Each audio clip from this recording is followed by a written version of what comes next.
Hello and welcome back to another video.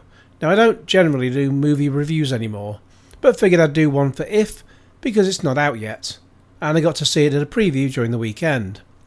Plus stick around till the very end for news of a very special cameo. During the film though, blink and you'll miss them. Now If instantly gives us a heads up of what to expect early on, as the BBFC title card states, bereavement theme. Yep, another film which instantly gives us a downer before it's even started. In this case, it's 12-year-old B, Kaylee Fleming, who's still getting over the death of her mum, and now her nameless dad, John Krasinski, who also directs, is going into hospital for an operation, the details of which are never disclosed. However, when I've had those, I've always checked in the day before the op.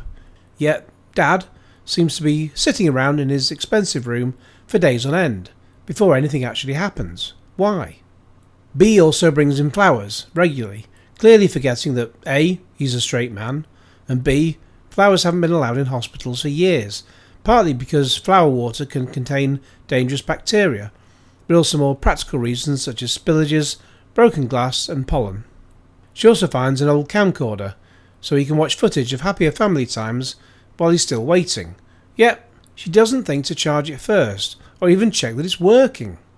Still, while he's waiting, she'll spend time with her grandma, played by Fiona Shaw, who was easily the best thing about the otherwise mediocre Three Men and a Little Lady. Anywho, in a film which takes a long 20 minutes to get going, the basic premise sees Cal, Ryan Reynolds as Ryan Reynolds, helping a large group of imaginary friends, or Ifs, find the children they grew up with, but who have since forgotten they ever had one. Plus, like how Suge Knight forgot about Dre, B also forgets having an If, but soon comes across many of them, including Blue, played by Steve Carell. He was actually purple, but his creator was colourblind. Plus, in describing the situation, the scene with him wanting to get the If word out, but being stopped from doing so, is played out differently in the film in a slightly alternate scene compared to the trailer. One of the best parts is the scene around halfway through, with a ton of very well done CGI, including Cal stepping through a Van Gogh style painting. But it's a small part of the film that overall feels much longer than it needs to be. I also feel If is a bit too saccharine for the market in 2024. I went for Ryan Reynolds, but kids won't know who he is, and I think if they're older than about 8, they're going to get seriously bored. Plus, most families will instead plump for the Garfield movie, which is coming out the week after. But, like If, it's also having weekend previews the Saturday and Sunday before its release. However, on the Sunday afternoon preview when I saw this, there were less than 10 people in the room. These weekend previews make potentially good sense for the box office though. Paw Patrol the Mighty Movie also did this, and it also allowed the initial weekend box office figures to have a 9-day weekend. Confused? Well, most films are released on a Friday, with some coming out on the Wednesday or Thursday before, on occasion.